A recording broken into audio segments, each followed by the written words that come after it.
আসসালামু আলাইকুম আরহামতুল্লাহি আবরাকাতুহ।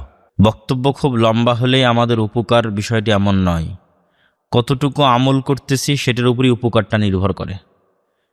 ঘন্টার পর ঘন্টা সারা রাত বক্তব্য শুনলাম আর আমল কিছুই করলাম না, এটাতে কোনো কাজ নাই।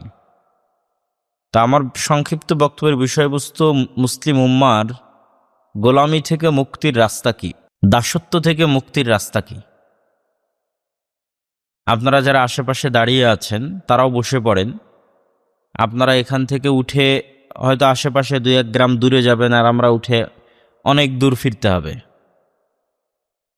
তো ফলত আপনাদের চেয়ে আমাদের তাড়া এবং কষ্ট বেশি, তাই আপনাদের ধৈর্য এবং বক্তব্যের শেষ পর্যন্ত বসে থাকা কামনা করছি। মুসলিম উম্মার যে গোলামি এবং দাসত্বের জীবন, এই সেম গোলামি এবং দাসত্ব বনী ইসরাইলদের ছিল, বা এর চেয়ে ভয়াবহ ছিল, যেটি ফেরাউনের মাধ্যমে পরিচালিত হতো। যে সমস্ত টুলসকে ব্যবহার করে ফেরাউন বনী ইসরাইলকে গোলাম বানিয়েছিল, তার মধ্যে একটা অন্যতম টুলস হচ্ছে সুদের লোন। সুদি লোন, এটা ফেরাউনের অর্থমন্ত্রী কারুন বনী ইসরাইলদেরকে সুদে লোন দিত। এটা একটা মাধ্যম যেটা দিয়ে মানুষকে গোলাম বানানো যায়। আজকেও দেখবেন সমগ্র বিশ্বে মুসলমানদের গোলাম থাকার পিছনে একটা বড় কারণ হচ্ছে অর্থনৈতিক গোলামি। সমগ্র বিশ্বে আমেরিকা কেন্দ্রিক ডলারের যে আধিপত্য, এই আধিপত্য যতদিন না ভাঙবে ততদিন গোলামি থেকে মুক্তি সম্ভব নয়। অর্থনৈতিক মুক্তি ছাড়া গোলামি থেকে মুক্তি অনেক কঠিন। আমরা সারা জীবন যতটা জুহদের হাদিস শুনেছি, দুনিয়া বিমুখতার বক্তব্য শুনেছি, তাতে অনেক সময় মনে হয় যে ইসলামে মনে হয় টাকা পয়সার কোনো গুরুত্বই নাই। বিষয়টি কিন্তু তা নয়। 2-1টা ছোট্ট ছোট্ট উদাহরণ দিলে বুঝবেন। আমাদের রাসূল সাল্লাল্লাহু আলাইহি ওয়াসাল্লাম যখন মক্কা থেকে মদিনায় হিজরত করলেন, তো মদিনার অধিকাংশ মানুষের মূল ইনকাম ছিল কৃষি, আর মদিনার ব্যবসা বাণিজ্য নিয়ন্ত্রণ করত ইহুদিরা। তাহলে মদিনার অর্থনৈতিক কন্ট্রোল ছিল ইহুদিদের হাতে, আর মদিনার কৃষক ছিল আনসারি সাহাবীরা। জনসংখ্যায় বেশি হওয়ার কারণে মদিনা সনদের ভিত্তিতে রাসূল সাল্লাল্লাহু আলাইহি ওয়াসাল্লাম মদিনা স্টেটের প্রধান হিসেবে বিবেচিত হন। কিন্তু যেই প্রধানের হাতে টাকা পয়সা নাই, সেই প্রধানের কোনো ভ্যালুও থাকে না। এটা আমাদের চেয়ে রাসূল সাল্লাল্লাহু আলাইহি ওয়াসাল্লাম খুব ভালো বুঝতেন, যে আজকে যদি ইহুদিদের হাতেই এই টাকা পয়সার কন্ট্রোল থাকে, তাহলে আমি মুহাম্মদ ঢাল নাই, তলোয়ার নাই, নিধিরাম সর্দার, ইহুদিদের কাছে নত থাকতে হবে। এই জন্য টাকা পয়সার কন্ট্রোল মুসলমানদের হাতে নিতে হবে। তো রাসূলুল্লাহ সাল্লাল্লাহু আলাইহি ওয়াসাল্লামের সাথে যারা মক্কা থেকে হিজরত করে এসেছিলেন, তারা ছিল ব্যবসায়ী, কিন্তু খালি হাতে, রিক্ত হস্তে তারা মদিনায় এসেছে। আল্লাহর নবী আনসারীদের বললেন, তোমাদের যা যা সম্পদ আছে, উট, জমি জায়গা, ক্যাশ টাকা, খেজুরের বাগান, সব ভাগ ভাগ করে দাও। যত মুহাজির মক্কা থেকে এসেছে এদের মতো বন্টন করো, কেউ 3 ভাগের 1 ভাগ, কেউ অর্ধেক, যাতে অন্তত তারা ব্যবসাটা শুরু করতে পারে। কেন ব্যবসা শুরু না করলে অর্থনৈতিক কন্ট্রোল আমাদের হাতে আসবে না। তাই করা হলো। আল্লাহর নবীর জীবদ্দশাতেই ওসমান ইবনে আফফান, আব্দুর রহমান বিন আউফ, জুবাইর ইবনুল আওয়াম, এরা মাল্টিবিলিয়নার, কোটিপতি হয়ে গেল রাসূল সাল্লাল্লাহু আলাইহি ওয়াসাল্লামের জীবদ্দশাতেই। বি'রুর রুমা নামে একটা কুয়া ছিল মদিনাতে। মদিনার বড় বড় কুয়ার মালিকও ছিল ইহুদিরা, বড় বড় খেজুরের বাগানের মালিক ছিল ইহুদিরা। আর আপনারা খুব ভালোভাবে জানেন যে সৌদি আরবের সবচেয়ে বড় বিপদ বা সমস্যা হচ্ছে পানি। আজ এই আধুনিক যুগে এসেও যদি পানি সবচেয়ে সমস্যা হয়, তাহলে আজ থেকে 1500 বছর আগে মদিনায় পানি কত বড় সংকটের নাম হতে পারে। তাহলে পানির কন্ট্রোল যার হাতে, তার কাছেই ক্ষমতা। অথচ মুসলমানদের দিনে 5 বার ওযু করার দরকার হয়, তো পানির দরকার কাদের বেশি? পানির দরকার সবচেয়ে কাদের বেশি? মুসলমানদের। যে করোনার সময়ে জাতিসংঘ, তারপরে ওয়ার্ল্ড হেলথ অর্গানাইজেশন এরা মানুষকে শিখাতে লাগলো হাত ধো হাত ধো। কেন? ওরা হাত ধোয়া জানে না, এই জন্য। এটা আপনি ইউরোপ আমেরিকা সফর না করলে বুঝতে পারবেন না। এটা ইউরোপ সফর করার পর আমি বুঝেছি। শায়েখ আব্দুর রাজ্জাক বিন ইউসুফ অটল থাকলেন যে কেন আমাকে মাস্ক পরতে হবে, আমি তো অজু করি 5 ওয়াক্ত সালাতের জন্য, আমি অজুই সবচেয়ে বড় প্রোটেকশন। তো এটার ওই মুহূর্তে সারা পৃথিবীর যে প্রচারণা, তাতে আমার কাছে এই জিনিসটাকে আশ্চর্য মনে হতো যে এটা কতটা লজিক্যাল, আসলে আল্লাহ ভালো জানে। কিন্তু যখন ইংল্যান্ড এবং ইউরোপ সফর করলাম, তখন দেখলাম আরে ওরা তো পানি ব্যবহার করাই জানে না। ফলত তাদের জন্য তো এটা ঠিকই আছে যে তোমরা যদি করোনা থেকে বাঁচতে চাও হাত ধো 24 ঘন্টা। কেন? সে তো পানি ব্যবহার করেন না, পেশাব করে পানি ব্যবহার করে না, পায়খানা করে পানি ব্যবহার করে না, 5 ওয়াক্ত সালাদের জন্য উজু করে না, সকালবেলা উঠে হাত ধোয়। তাহলে তো শায়েখ আব্দুর রাজ্জাক বিন ইউসুফের কথা ঠিকই আছে যে আমি তো 5 ওয়াক্ত সালাতে উজু করছি, আমার আবার কি লাগবে। তো মুসলমানদেরই সবচেয়ে বেশি পানির প্রয়োজন ছিল। আল্লাহর নবী বললেন, কে আছে এমন যে এই কুয়া মুসলমানদের মসজিদে নববীতে যে মুসলমানেরা আসবে তাদের উজুর জন্য কিনে অফ করে দিতে পারবে? কেন এখন ওখানে উজু করার জন্য ইহুদির অনুমতি নিতে হচ্ছে। এটাই তো গোলামি, অন কাইন্ড অফ গোলামি। তো মাথা নত হয়, যেটা আজকে আমাদের অবস্থা। তো ওসমান রাদিয়াল্লাহু তাআলা আনহু বলে, এবং আল্লাহ নবী এটাও ঘোষণা দিলেন যে আজকে বিউর রুমা কিনে দিবে, তার জন্য জান্নাতে একটা ঝর্ণা থাকবে। আল্লাহু আকবার। ওসমান রাদিয়াল্লাহু তাআলা আনহু বললেন, আমি কিনে এটি মুসলমানদের জন্য ওয়াকফ করে দিলাম। আল্লাহু আকবার। সম্মানিত উপস্থিতি, অর্থনৈতিক ইবাদত, টাকা পয়সা অত্যন্ত গুরুত্বপূর্ণ। এখান থেকে কেবলা কোন দিকে? এই দিকে কেবলা। তাহলে আপনারা একটু এখানে দেখেন, এইটা হচ্ছে মক্কা আর এই যে এটা হচ্ছে মদিনা। টেবিলের ওই মাথা মক্কা, এই মাথা মদিনা, এইভাবেই আছে। আর ওই সাইড দিয়ে আছে সমুদ্র, লোহিত সাগর। এই লোহিত সাগর এসে যেখানে শেষ হচ্ছে, তার ওই মাথায় আছে মিশর, এই মাথায় আছে সিনাই মরুভূমি, তারপরে ইসরায়েল, ফিলিস্তিন, সিরিয়া, এই দিকে। তো আদিকাল থেকেই মক্কার মানুষেরা ব্যবসা করতো এখানে, সিরিয়াতে, মিশরে। এই সমুদ্রের ধার দিয়ে যে রাস্তাটা, এটা হচ্ছে বিজনেস রুট। তো মুহাম্মদ সাল্লাল্লাহু আলাইহি ওয়াসাল্লাম যখন ওই মক্কা থেকে হিজরত করে মদিনায় আসলেন, তখন তিনি মুশরিকদের এই বিজনেস রুটটা কাট অফ করে দিলেন। আবু সুফিয়ান ব্যবসায়িক কাফেলা নিয়ে আর ফিরে যেতে পারে না মক্কায়, কেন মধ্যে পড়েছে মদিনা। আর মদিনায় তখন পাওয়ার মুহাম্মদ সাল্লাল্লাহু আলাইহি ওয়াসাল্লামের, যদিও বেশি দিন হয়নি। তো বদরের যুদ্ধ আপাত দৃষ্টিতে দেখলে মনে হয় যে এটা একটা ধর্মযুদ্ধ, হক বাতিলের যুদ্ধ। কিন্তু ঘটনাক্রম পড়ে দেখেন, অর্থনীতির যুদ্ধ, ব্যবসার যুদ্ধ, টাকার যুদ্ধ। আজকে ভেনিজুয়েলাতে আক্রমণ করে প্রেসিডেন্টকে হাত পা বেঁধে উঠিয়ে নিয়ে যাওয়া হয়েছে। এটা ধর্মযুদ্ধ নয় ভাই, এটা টাকার যুদ্ধ, তেলের যুদ্ধ। কেন? ওই টাকার কন্ট্রোল ছাড়া, তেলের কন্ট্রোল ছাড়া আপনি পৃথিবীর ক্ষমতা কিভাবে ধরে রাখবেন? ওই তেল যতক্ষণ আপনার কাছে আছে, আপনি ততক্ষণই পৃথিবীর ক্ষমতা ধরে রাখতে পারবেন। তো মুহাম্মদ সাল্লাল্লাহু আলাইহি ওয়াসাল্লাম খুব ভালো বুঝতেন, যতদিন মদিনা অর্থনৈতিকভাবে পাওয়ারফুল না হবে এবং মক্কা অর্থনৈতিকভাবে ডাউন না হবে, ততদিন পর্যন্ত লিডারশিপ, কন্ট্রোল এটা এত সহজ নয়। একজন লিডারকে সব দিক চিন্তা করতে হয়। এই জন্য আপনি যদি কখনো মদিনায় যান, মক্কায় যান, তাহলে দেখবেন বদরের যুদ্ধ মদিনায় হয়নি, মদিনা থেকে 300 কিলোমিটার দূরে সমুদ্রের ধারে হয়েছে। ওইটা ব্যবসায়িক রুট ছিল। ব্যবসায়িক রুট বন্ধ করে দেওয়ার জন্য আবু জাহাল আর আবু সুফিয়ানের মাথা নষ্ট হয়ে গেছে যে শুক্রবার 7 দিন হয়নি মোহাম্মদের যাওয়া মদিনা, আজকেই যদি ব্যবসায়িক রুট বন্ধ করে দেয়, কালকে আমরা খাবো কি? ব্যবসা বন্ধ হয়ে গেলে খাবো কি? অতএব বিজনেস রুট ক্লিয়ার করতে হবে, এখনই ইনস্ট্যান্ট হামলা চালাও। এটার নাম বদর যুদ্ধ। আর আমরা মুসলমানেরা মনে করে নিলাম যে না, টাকা পয়সার দরকার নাই, চাকরি বাকরি যথেষ্ট। চাকরি বাকরি মুসলমানদের বৈশিষ্ট্য ছিল না। মুসলমানদের যদি জাতিগত কোনো পেশা থাকে সেটার নাম ব্যবসা। মানে অ্যাজ এ নেশন, জাতি হিসেবে মুসলমানদের যদি কোনো পেশা থাকে, যেটা মুসলমানের নবীর পেশা, যেটা মুসলমানদের 4 খলিফার পেশা, যেটা মুসলমানদের আশারায়ে মুবাশশিরিন যারা আছে তাদের অধিকাংশ, জান্নাতের সুসংবাদপ্রাপ্ত সাহাবীদের অধিকাংশের পেশা, সেটা হচ্ছে ব্যবসা। কিন্তু ইউরোপীয় উপনিবেশ মুসলমানদের শিখালো যে তোমাদের চাকরি করতে হবে। সম্মানিত উপস্থিতি, তাহলে অর্থনৈতিক মুক্তি ছাড়া গোলামি থেকে মুক্তি হয় না। এই জন্যই আল্লাহ সুবহানাহু তাআলা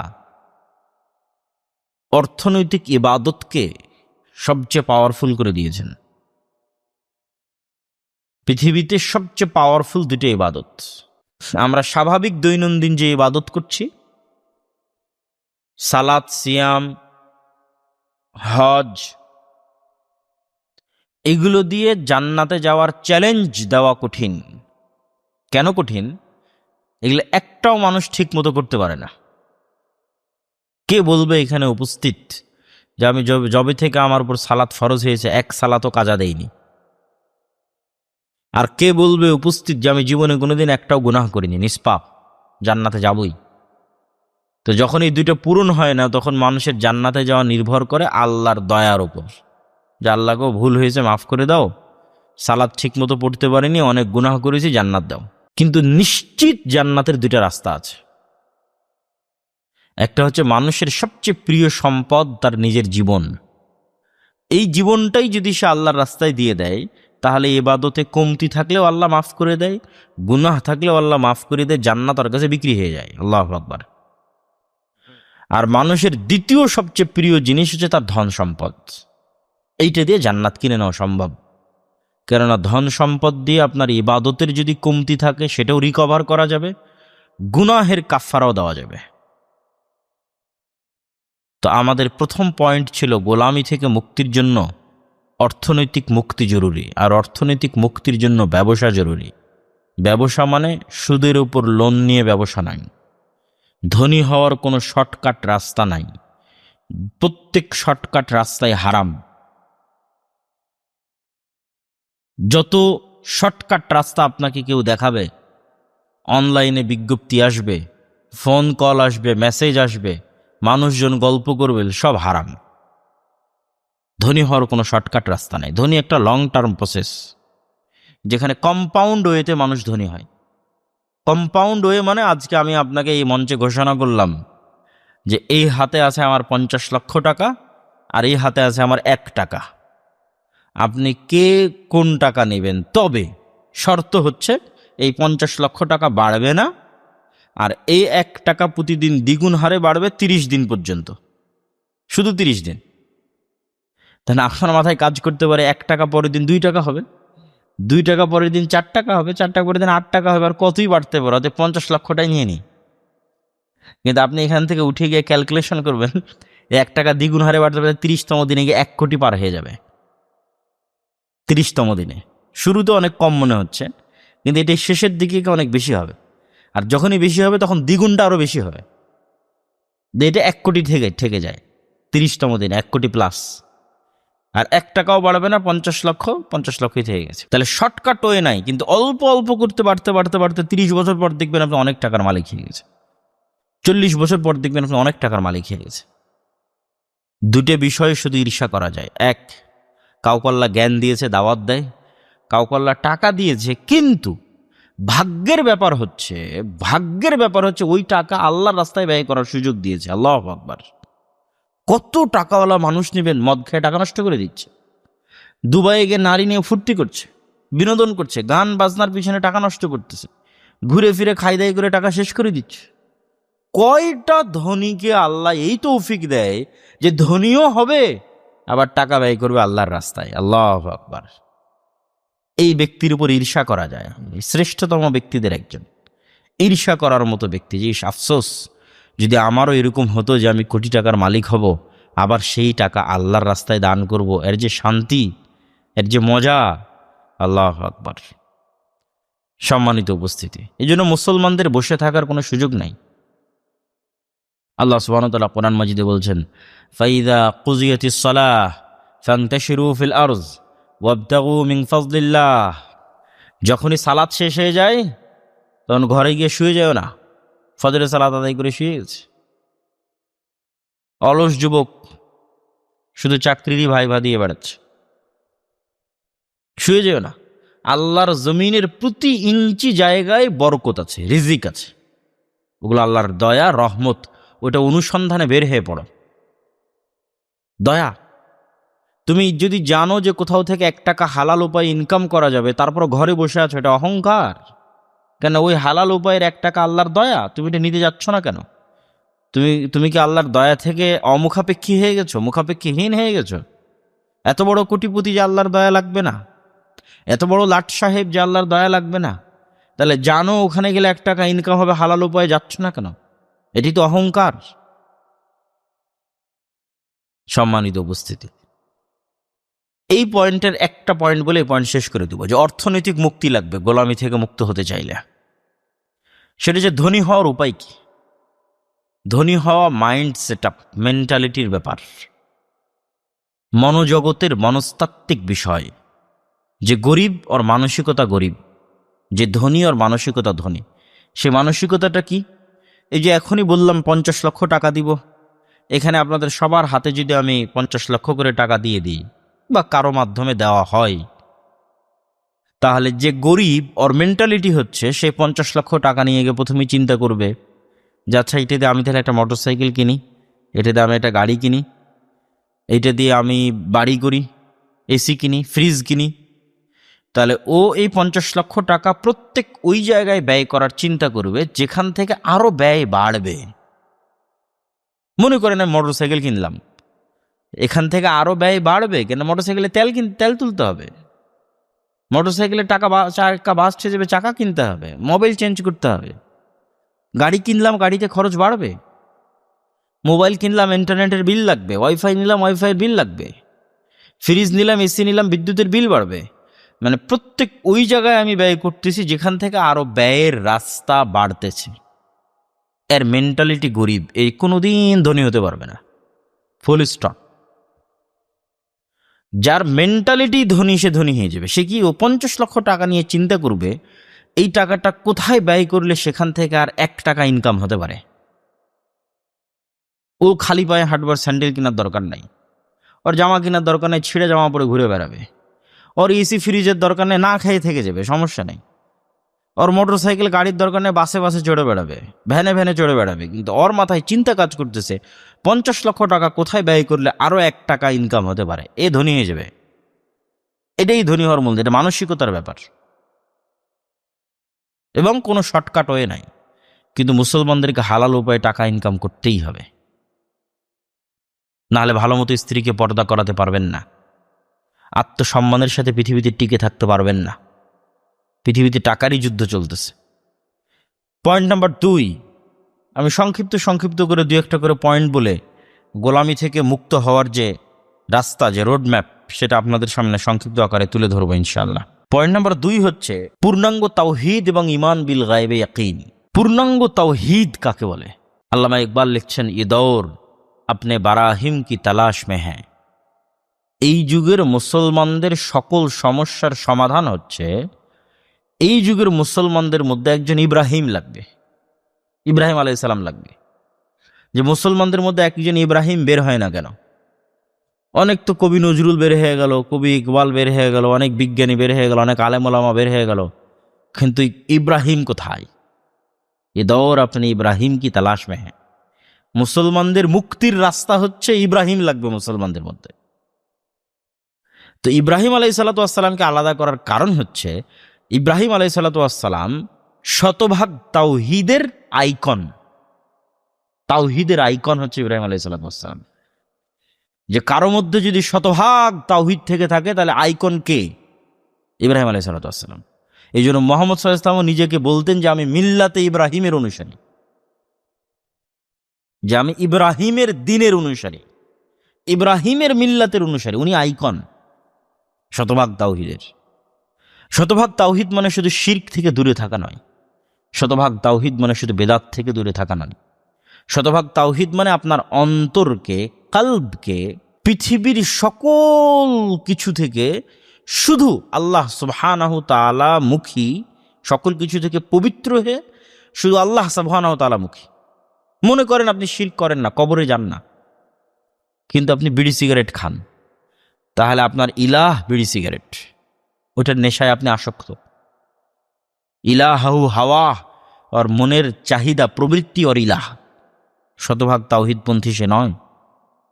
মনে করেন আপনি কবরে যান না, তাবিজ কবজ ব্যবহার করেন না, কিন্তু 5টা টাকা ইনকামের জন্য আপনি মিথ্যা বলতে রাজি আছেন, তাহলে আপনার ইলাহ টাকা। আপনি কবরে যান না, তাবিজ কবজ ব্যবহার করেন না, শিরক করেন না, কিন্তু ক্ষমতার নেশায় সবকিছু করতে রাজি আছেন, যে কোনো মূল্যে আপনাকে এমপি চেয়ারম্যান মেম্বার হতেই হবে, তাহলে আপনার ইলাহ ক্ষমতা।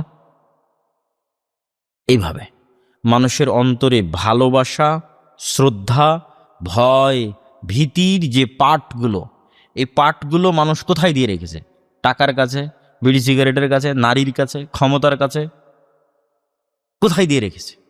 যার কলব এগুলো কোনোটাই দ্বারা প্রভাবিত নয়, আর ভালোবাসাও আল্লাহ, আর ঘৃণাও আল্লাহ, আর চাওয়াও আল্লাহ, আর উঠাও আল্লাহ, আর বসাও আল্লাহ। যা আল্লাহ বলে সেটাই তার ভালোবাসা, সেটাই তার মহব্বত। যা আল্লাহ নিষেধ করে সেটাই তার ঘৃণা, সেটাই তার আপত্তি। এর নাম শতভাগ তাওহীদ, এর নাম আত্মসমর্পণ, এর নাম ইসলাম, আল্লাহর সামনে আত্মসমর্পণ। এই মুসলমান যতদিন তৈরি না হবে ততদিন মুসলমানেরা গোলামি থেকে মুক্তি পাবে না। কেননা ওই যে আপনি টাকার গোলাম, ক্ষমতার গোলাম, নারীর গোলাম, নেশার গোলাম, এগুলো গোলামির পাঠ। 3 নম্বর বলেছে ঈমান বিল গায়বি ইয়াকিন। ঈমান বিল গায়ব, গায়ব এমন একটা জগৎ যা চোখে দেখা যায় না। ঈমান বিল গায়ব, গায়ব ফেরেশতারা গায়ব, পরকাল গায়ব, জান্নাত জাহান্নাম গায়ব, কবরের আযাব গায়ব। গায়বে ইয়াকিন, গায়বে ইয়াকিন ছাড়া মুসলমানদের গোলামি থেকে মুক্তি নাই। কেন আজকের মুসলমানেরা দুনিয়াদারি, বস্তুবাদী, তাদের গায়বে ইয়াকিন নাই। দুনিয়াদারি, বস্তুবাদী হয়ে কখনো আপনি বিজয় অর্জন করতে পারবেন না। আপনারা সবাই মিলে যদি আজকে আমাকে বাংলাদেশের প্রধানমন্ত্রী করে দেন, আমি যদি কালকে বাংলাদেশের ক্ষমতায় গিয়ে বলি আগামীকাল থেকে বাংলাদেশে পূর্ণাঙ্গ ইসলাম প্রতিষ্ঠিত করে দিলাম, তাহলে পরের দিন আমেরিকা, ভারত সবাই মিলে বাংলাদেশকে বয়কট করবে, অর্থনৈতিক বয়কট। অর্থনৈতিক বয়কট করার পরের দিন ডলার আসবে না,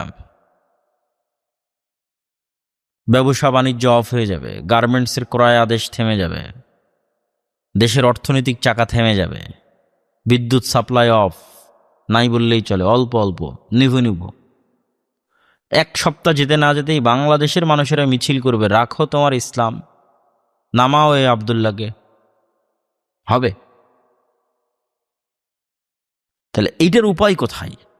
আমরা সবাই বস্তুবাদী। বস্তুবাদী মুসলমান কখনো গোলামি থেকে মুক্তি পাবে না। আল্লাহ সূরা বুরুজে একদল মুসলমানের কথা বলছেন, ওয়ামা নাকামু মিনহুম ইল্লা আইয়ুমিনু বিল্লাহিল আজিজিল হামিদ। সূরা বুরুজে একদল মুসলমানের কথা বলা আছে যারা সবাই আগুনের মধ্যে ঢুকে গেছে। হয় ঈমান ছাড়ো, না হয় আগুনে ঝাঁপিয়ে পড়ো। তো মা ছোট সন্তান সহ আগুনে ঝাঁপিয়ে পড়েছে। কেমনে সম্ভব? এটার রাস্তা হচ্ছে তারা বস্তুবাদী ছিল না, তারা গায়েবে ইয়াকিন রাখত। ওই আগুনের মধ্যে ওরা জান্নাত দেখতে পাচ্ছিল, আর পিছনে ওদের বাড়িতে, ঘর বাড়িতে ওরা জাহান্নামের আগুন জ্বলতে দেখতে পাচ্ছে, যে আমার ওই এসি বাড়ির মধ্যে তো জাহান্নামের আগুন জ্বলতেছে, ওখানে কেমনে যায়? আর এই জ্বলন্ত আগুনের মধ্যে তো জান্নাতের বাগান দেখা যাচ্ছে, এখানে ঢুকতে সমস্যা কি? এলা গায়েবে ইয়াকিন, না দেখা জিনিসের উপর ইয়াকিন তৈরি করা। জান্নাত না দেখা জিনিস, কিন্তু আপনি ওখানে আপনার বাড়ি কেমন হবে এই চিন্তায় বিভোর, ওখানে আপনার বাগান কেমন হবে এই চিন্তায় বিভোর, ওখানে আপনার ঘর কেমন হবে যে আপনি যেন এই দুনিয়াতেই নাই। এই মুসলমানদের বিজয় হবে যে মুসলমান পরকালে যাওয়ার জন্য প্রস্তুত, আল্লাহর কাছে যাওয়ার জন্য প্রস্তুত। একটা ঘটনা শুনেন। আজকে যদিও যে আলোচনা করছি, আলোচনা আমার বিস্তারিত আমার বই আল্লাহর পথে যাত্রা, বইয়ের মধ্যে লেখা আছে। যদি আজকে বের হওয়ার সময় গাড়িতে আপনারা পান তো দেখার চেষ্টা করবেন। বক্তব্যের শেষে একটা মনোযোগ দিয়ে ঘটনা শুনেন। আবু দাহদা নামে একজন সাহাবী একদিন রাসূলুল্লাহ সাল্লাল্লাহু আলাইহি ওয়াসাল্লামের দরবারে একজন ফকির, মিসকিন, গরিব মানুষ এসে বলছে, আল্লাহর নবী, আমার বাড়ির পাশেই সাথে লাগানো একটা ধনী মানুষের বাড়ি, সেই ধনী মানুষের একটা খেজুরের গাছ আছে, যেই খেজুরের গাছের ডালপালা আমার বাড়ির মধ্যে চলে এসেছে। তো ওই খেজুরের যে ডালপালা আমার বাড়ির মধ্যে চলে এসেছে, সেখানে যে থোকায় থোকায় খেজুর ধরে থাকে, আমার বাচ্চারা সেই খেজুর পেড়ে খায়। তো খেজুর পেড়ে খাওয়ার কারণে ওই ধনী ব্যক্তি বকাবকি করে। এটা অভিযোগ, এই গরিব মানুষটা একটা অভিযোগ নিয়ে এসেছে। অভিযোগ শুনে আল্লাহর নবী সেই ধনী ব্যক্তিকে ডাক দিয়ে বললেন, তুমি এই খেজুর গাছটায় গরিব মানুষকে দিয়ে দাও জান্নাতে একটা খেজুর গাছের বিনিময়ে। সে কিন্তু রাজি হলো না। নিজের সম্পত্তিতে নিজের মালিকানা, সে রাজি হয়নি মানে সে গুনাহগার, বিষয় কিন্তু এমন নয়। দান করবেন কি করবেন না সেটা আপনার ব্যাপার, বাধ্য করার ক্ষমতা নবীরও নাই, কেন সম্পত্তি আপনার। এই ঘটনা আবু দাহদা নামে একজন সাহাবীর কানে পৌঁছলো। তিনি এই ঘটনা শুনে ওর লোভ লেগে গেছে, জান্নাতে একটা খেজুরের গাছ, যেটা আমি বলতে চাইলাম যে পরকালকে দেখতে পাওয়া, দুনিয়া মূল্যহীন করে ফেলা দুনিয়াকে, এই মুসলমানদের বিজয় হবে। জান্নাতে একটা খেজুরের গাছ, লোভ তৈরি হয়ে গেছে, জান্নাতে খেজুরের গাছের লোভ তৈরি হয়ে গেছে। ও এসে এখন এই ধনী মানুষকে বলছে, ভাই আমার একটা বিশাল খেজুরের বাগান আছে, এই পুরো খেজুরের বাগান তোর, তুই এই একটা খেজুরের গাছ আমাকে দিয়ে দে। তো ওই ব্যক্তি তো দেখছে, বাপরে বাপ, বিশাল খেজুরের বাগান আমার নামে, এখানে তো আর তো কোনো রেশারেশি নেই, ওর তো কোনো হিংসা নেই, ওর দুনিয়াতে ধন সম্পদের দরকার। তো বলে, ঠিক আছে, পুরো খেজুরের বাগানের বিনিময়ে তুমি যদি একটা খেজুরের গাছ নিতে চাও নিয়ে নাও। এবার এই একটা খেজুরের গাছ এই লোক ওই গরিব মানুষকে দিয়ে দিল যে ঠিক আছে, এই খেজুরের গাছটা এখন তোমার। এবং রাসূল সাল্লাল্লাহু আলাইহি ওয়াসাল্লামের কাছে কনফার্মেশন নিল যে আল্লাহ নবী, আমার জন্য জান্নাতে একটা খেজুরের গাছ হবে তো? আল্লাহ নবী বলছেন, হ্যাঁ ইনশাল্লাহ তোমার জন্য জান্নাতে একটা খেজুরের গাছ। তো পুরো খেজুরের বাগান দিয়ে দিল জান্নাতে একটা খেজুরের গাছের লোভে। এবং ওর স্ত্রীর কাছে এসে যখন ঘটনা শুনিয়েছে যে আজ তো একটা ঘটনা ঘটিয়ে ফেলেছি, অনেক সময় তো স্ত্রীরা বকাবকি করতে পারে, না জেনে করে ফেলে দিয়েছে লোভে। বলে, কি ঘটনা? তো বলে, আমাদের যে পুরো খেজুরের বাগান ছিল এটাতে দিয়ে দিয়েছি। কিভাবে? জান্নাতে একটা খেজুরের গাছের বিনিময় দিয়ে দিয়েছি। তো স্ত্রীরও ইমান দেখেন, বলছে আশা রাখি এই ব্যবসা শতভাগ সফল হবে ইনশাআল্লাহ, আল্লাহু আকবার। তো এই ব্যবসা কার সাথে হয়েছে? আল্লাহর সাথে। এই ব্যবসা মিস হওয়ার কোনো চান্স নেই। তো যতদিন মুসলমানদের ইমান, অন্তত 20% মুসলমানদের ইমান এই লেভেলে না হবে, ততদিন আপনি যদি সব মুসলমান মিলেও যদি আপনারা ভোট দেন, পূর্ণাঙ্গ ইসলামের বিজয় হবে না। কেননা পরে আপনি মিছিল করবেন, পূর্ণাঙ্গ ইসলাম বাস্তবায়ন করতে দিবেন না। কেননা পূর্ণাঙ্গ ইসলাম বাস্তবায়ন করার পথে যে কষ্ট, ওটা সহ্য করার মেন্টালিটি আপনার নাই। আম হাসিবতুম আন তাদখুলুল জান্নাহ ওয়ালাম্মা ইয়াতিকুম মাসালুল লাযীনা খালাউ মিন ক্বাবলিকুম মাসাতহুমুল বা'সা ওয়াদ-দাররা ওয়া যুলজিলু হাত্তা ইয়াকুলা রাসূলু ওয়াল লাযীনা আমানু মা'আহু মাতা নাসরুল্লাহ। যে জান্নাত কি তোমাদের নানির মামার বাড়ির হাতের মোয়া যে ঢুকে গেলা, চিন্তা করলে আর হয়ে গেল? অথচ অতীতের উম্মতেরা এত কষ্ট করেছে এই জান্নাতের জন্য, তার সে কি কষ্ট তোমরা করনি? এই কষ্ট সহ্য করার মেন্টালিটি তখনই তৈরি হবে যখন গায়েবে ইয়াকিন থাকবে। মৃত্যু পরবর্তী জীবন তার কাছে সবচেয়ে গুরুত্বপূর্ণ বলে বিবেচিত হবে। জান্নাতে একটা বাড়ি, জান্নাতে একটা প্লট এবং ফ্ল্যাট, গুলশানের প্লট এবং ফ্ল্যাটের চেয়ে দামি হবে, শতগুণে হাজার গুণে, তখনই পারবে। পয়েন্ট নাম্বার 4, গোলামি থেকে মুক্ত হওয়ার জন্য দুনিয়াতে করণীয় 2টা কাজ আছে। 1, জ্ঞান ও শিক্ষা। 2, সত্যবাদিতা ও ন্যায়পরায়ণতা। আল্লাহ এই পৃথিবীতে নেতা তৈরি করার মূলনীতি দিয়ে রেখেছেন, ফাংশন। নেতা তৈরি হবে জ্ঞান অর্জনের মাধ্যমে। ক্ষমতা তার, জ্ঞান যার। আল্লাহরই তৈরি করা নিয়ম। কেন? আল্লাহ নিজেই সবচেয়ে জ্ঞানী। আদম আলাইহিসসালাতু ওয়াসসালামকে আল্লাহ উনি সম্মানিত করেছে, জিন এবং ফেরেশতার উপর জ্ঞানের প্রাধান্য দিয়েছে। তলুতকে আল্লাহ নেতা বানিয়েছে, কেননা তলুতকে আল্লাহ জ্ঞান দিয়েছিল। বাসতাতান ফিল ইলমি ওয়াল জিসম, জ্ঞানের পাওয়ার। এখন ইউরোপ আমেরিকার ইহুদি খ্রিস্টান যদি জ্ঞান অর্জন করে, কুমিল্লা বড়ুরার যুবকেরা যদি মদ, নেশা, জুয়া, IPL, BPL, free fire, PUBG, TikTok, Facebook, reels এগুলো নিয়ে ব্যস্ত থাকে, তো আল্লাহ বলবেন না যে ইহুদি খ্রিস্টান তোরা থাম, আমার কুমিল্লা বড়ুরাতে একটা মদখোর নেশাখোর মুসলমান আছে, ওদেরকে নেতা বানাতে হবে? এই কাজ আল্লাহ করবেন না। আল্লাহ যে মূলনীতি দাঁড়া করিয়েছেন ওটাই যে ব্যবহার করবে সেই ফল পাবে। জ্ঞান যে অর্জন করবে ক্ষমতা তার, মূলনীতি ব্রেক হবে না। তো মুসলমানরা যদি মনে করে তাদের গোলামির জিঞ্জির ভাঙতে হবে, জ্ঞান অর্জন করতে হবে। জ্ঞান অর্জন করতে হবে, টাকা উপার্জন করতে হবে, শতভাগ তাওহীদে বিশ্বাস থাকতে হবে, ইমান বিল গায়বে ইয়াকিন থাকতে হবে।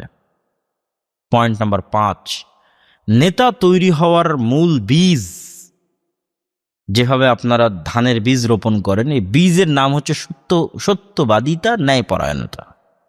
এখান থেকে নেতা তৈরি হয়। মিথ্যা, দুর্নীতি, লিয়াজু, 2 নাম্বারই, এটা হচ্ছে গোলামি। এই যে মনোনয়ন নেওয়ার জন্য এক দল আর এক দলের বিরুদ্ধে, একই আসনের এক মনোনয়ন প্রার্থী আর এক মনোনয়ন প্রার্থীর বিরুদ্ধে কত 2 নাম্বারই রাস্তা, কত মিথ্যা পথ পদ্ধতি অবলম্বন করতেছে, এগুলো প্রত্যেকটা গোলামির রাস্তা। এরকম নির্বাচিত 300 এমপি আপনাদের কাছে নেতা হতে পারে, আল্লাহর দৃষ্টিতে গোলাম। আল্লাহর দৃষ্টিতে কি? আর একটু জোরে বলেন তো, আল্লাহর দৃষ্টিতে কি? গোলাম। নেতা তৈরি করতে হবে। নেতা কোথায়? ওই যে ওসমান হাদিরা হচ্ছে নেতা, বিক্রি হয় না যারা, সত্যবাদী ন্যায়পরায়ণ যারা, বাকিরা তো মুনাফিক। OC, DC, SP, AC land, sub registrar, মন্ত্রী, মিনিস্টার, এদেরকে আমরা ইসলাম বুঝাতে পারিনি, দুঃখিত। আমরা আলেম ওলামা এদেরকে ইসলাম বুঝাতে পারিনি। এরা মনে করে যে ঠিক আছে, আমি যা পারি 2 নম্বর ওয়েতে ঘুষ সুদের মাধ্যমে যা ইনকাম করি হজ করে সব ক্ষমা হয়ে যাবে, পীরের দরবারে গিয়ে দান করে দিলে সব ক্ষমা হয়ে যাবে। নাউজুবিল্লাহ মিন যালিক। ইসলামটাই তাদের বুঝাতে পারলাম না। এটা তো ইসলাম নয়। মনে করেন পুরো বড়ুরার মানুষ আজ থেকে 5 ওয়াক্ত নামাজি হয়ে গেছে। পুরো বড়ুরার মানুষ, মহিলা মানুষ আজ থেকে পর্দা করে, বোরখা পরে সবাই। কিন্তু এই নামাজি আর এই বোরখা পরিধানকারী মহিলা এবং পুরুষরা আর একজনের সম্পত্তি মেরে খায়, মিথ্যা বলে। এখন বলেন এখানে ইসলাম কায়েম হয়েছে না হয়নি? এইটা যদি যতক্ষণ মুসলমান না বুঝবে ততক্ষণ বুঝানো কঠিন যে ইসলাম কায়েম হওয়া মানে কি, এটা বুঝানো কঠিন। সালাত ইসলামের অনেক বড় অনুষঙ্গ, বোরখা ইসলামের অনেক বড় অনুষঙ্গ, কিন্তু রাষ্ট্রে ইসলামের মার্কেটিং, ব্র্যান্ডিং হচ্ছে সত্যবাদিতা, ন্যায়পরায়ণতা। আপনি নিশ্চিত থাকেন আজকেই বাংলাদেশে 80% ইসলাম কায়েম হয়ে যাবে যদি আজকে বাংলাদেশের সব OC, DC, SP, minister, AC land, sub registrar বলে যে আমরা 1 টাকা ঘুষ নেব না, 1 টাকা দুর্নীতি করব না, অন্যায় করব না, যা ন্যায় যা সত্য তাই বাস্তবায়ন করব। 80% ইসলাম কায়েম হয়ে যাবে দেশে। আর মনে করেন আপনি আমাকে ক্ষমতায় পাঠিয়ে দিলেন, আমি রাজনীতি করি, আমি প্রধানমন্ত্রী হয়ে গেলাম, কিন্তু আমার ওসি, ডিসি, এসপি, মিনিস্টার, এসিলেন্ট সব দুর্নীতি করে, এখনো ইসলাম কায়েম হয়নি। বুঝতে হবে রাষ্ট্র ইসলাম মানে কি। রাষ্ট্র ইসলাম মানে 0 জুলম, 0% জুলম, এটা ইসলাম। এই ব্র্যান্ডিং আল্লাহর নবী করে গেছে, ঈসা আলাইহিস সালামের। লা তাকুমুস সাআহ হাত্তা ইয়ানজিলা ঈসা ইবনে মারইয়াম, কিয়ামত হবে না যতদিন না ঈসা ইবনে মারইয়াম আসমান থেকে নেমে না আসে। আর জানো ঈসা ইবনে মারইয়াম আসমান থেকে নেমে এসে কি করবে? ব্র্যান্ডিং।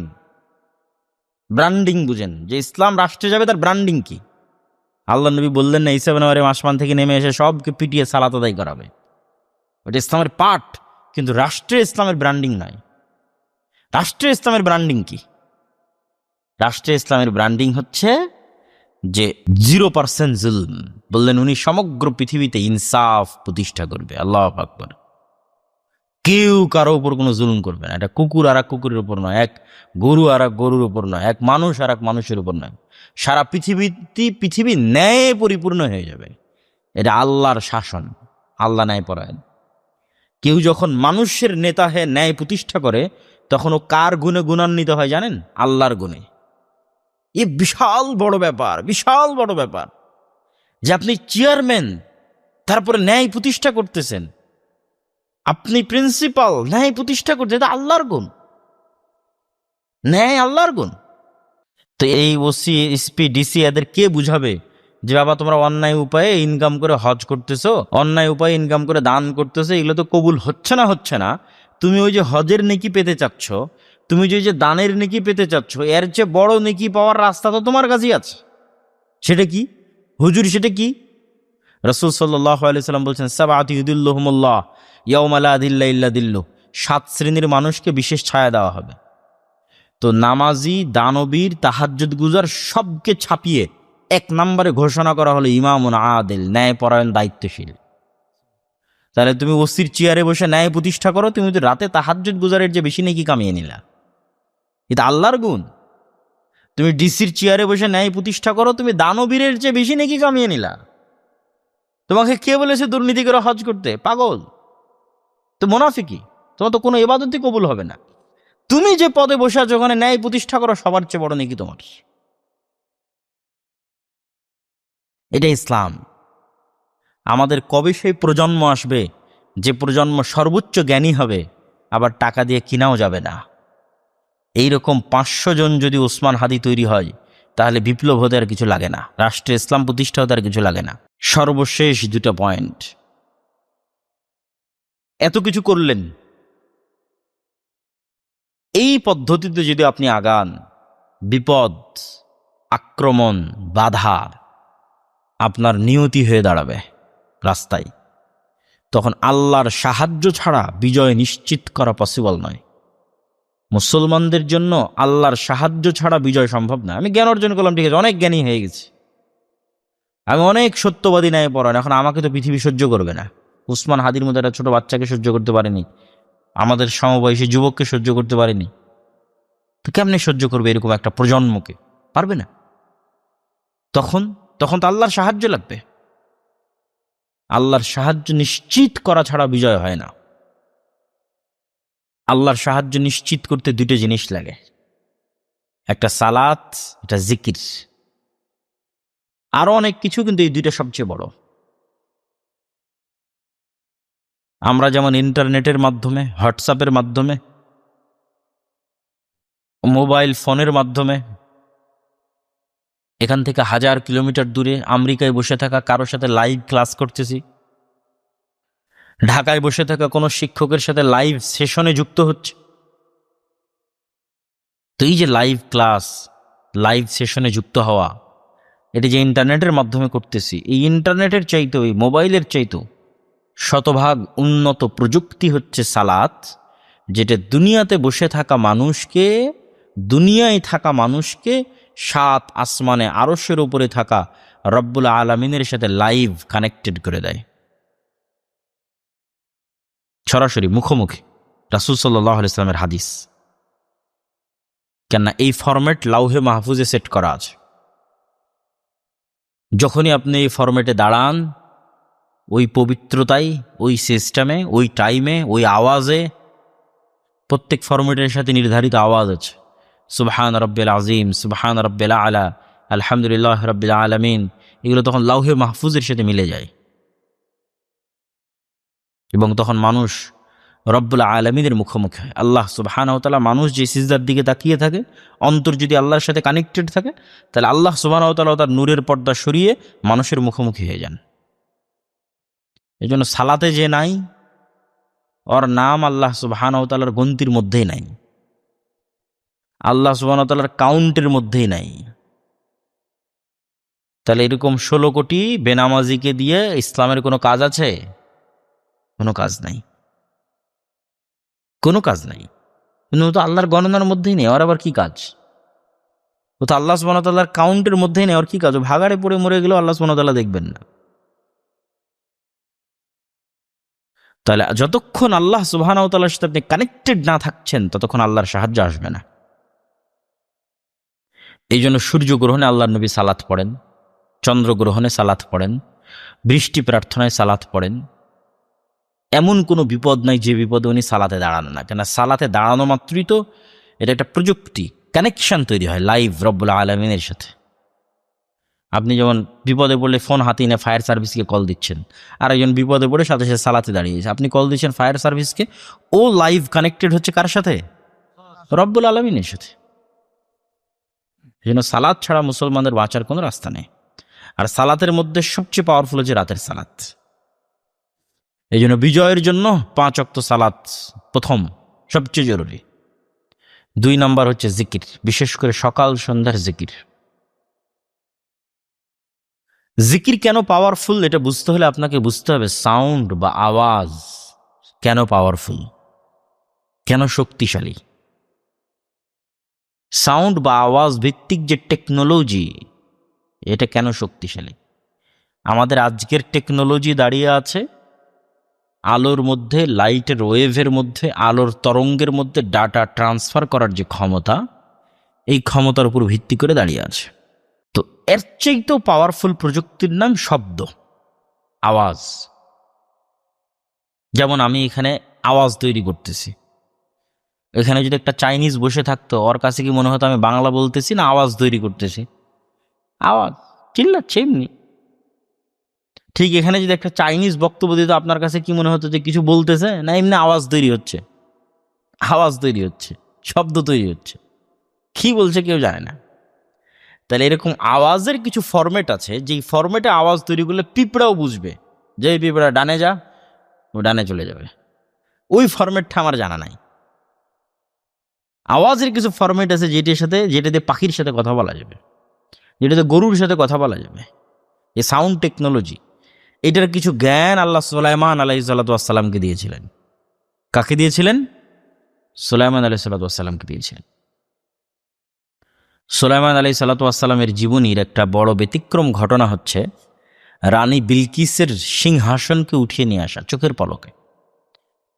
ক্বালা ইফরিতুম মিনাল জিন, ইফরিত নামক একজন জিন বলল যে আপনি যেখানে বসে আছেন এখান থেকে উঠার আগেই বিলকিসের সিংহাসন পৌঁছে যাবে। সুলাইমান আলাইহিস সালামের পছন্দ হলো না। আল্লাযী ইনদাহু ইলমুম মিনাল কিতাব, তখন আরেকজন বলল যে চোখের পলক পড়ার আগে সুলাইমান আলাইহিস সালামকে বলল যে রানী বিলকিসের সিংহাসন এখানে চলে আসবে।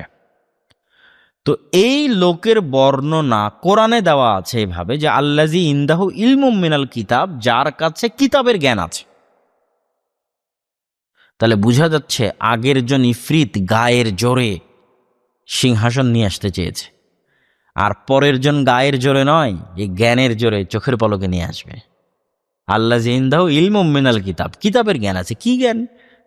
কিছু কিছু মুফাসসির লিখেছেন, হতে পারে আল্লাহু আলাম, কিছু কিছু মুফাসসির লিখেছেন ওই ব্যক্তির কাছে বিশেষ জিকিরের জ্ঞান ছিল, বিশেষ জিকির, আল্লাহর নামের বিশেষ কোনো জিকিরের জ্ঞান ছিল, সাউন্ড, যেটাতে চোখের পলকে বিলকিসের সিংহাসন উঠে জেরুজালেমে চলে এসেছে ইয়ামান থেকে।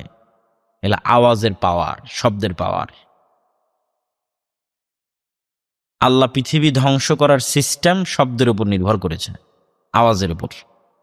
যে ইসরাফিল বাঁশিতে ফু দিবে পৃথিবী ধ্বংস হয়ে যাবে আওয়াজে। আবার সব মানুষ ফেরেশতা যখন মৃত অবস্থায় থাকবে, নতুন করে কিয়ামত তৈরি হবে, তখনও সিস্টেম নির্ধারণ করা আছে আওয়াজ। ইসরাফিল বাঁশিতে ফু দিবে, সব মানুষ কবর থেকে উঠে যাবে। আওয়াজ কেন পাওয়ারফুল? আমাদের আশেপাশের এই প্যান্ডেল, এই টিস্যু, এই জামা, এই আউড়, সব 24 ঘন্টা আল্লাহর তাসবিহ পাঠ করতেছে। আওয়াজ হচ্ছে আওয়াজ, আওয়াজগুলো আমরা শুনতে পাচ্ছি না।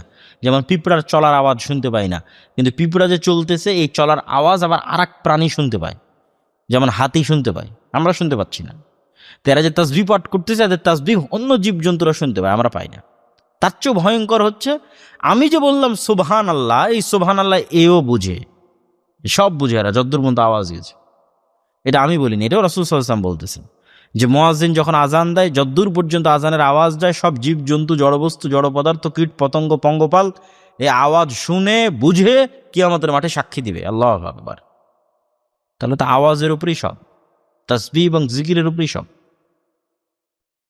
মুসা আলাইহিস সালামকে যখন লাঠি দেওয়া হলো, হাতের মজেজা দেওয়া হলো, জিব্বার তোতলামি ভালো করে দেওয়া হলো, তখন আল্লাহ বলল মুসা ওয়ালা তানিয়া ফি জিক্রি, সব দিলাম, কিন্তু জিকির যদি না থাকে সব ডিঅ্যাক্টিভেট করে দিব। ফেসবুকের অ্যাকাউন্ট যেমন ডিঅ্যাক্টিভেট হয়ে যায়। মনে করেন এক সপ্তাহ থেকে মুসা আলাইহিস সালাম নামাজও পড়ে না, আল্লাহর জিকিরও করে না, তার কালব ডিসকানেক্টেড, সালাতেও নাই, জিকিরেও নাই, কালব ডিসকানেক্টেড রব্বুল আলামিন থেকে।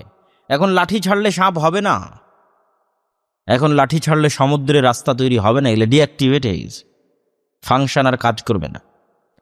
এগুলো ততক্ষণ অ্যাক্টিভেট থাকবে যতক্ষণ কালবে মুসার কালব, সালাত এবং জিকির দিয়ে রব্বুল আলামিনের সাথে কানেক্টেড থাকবে।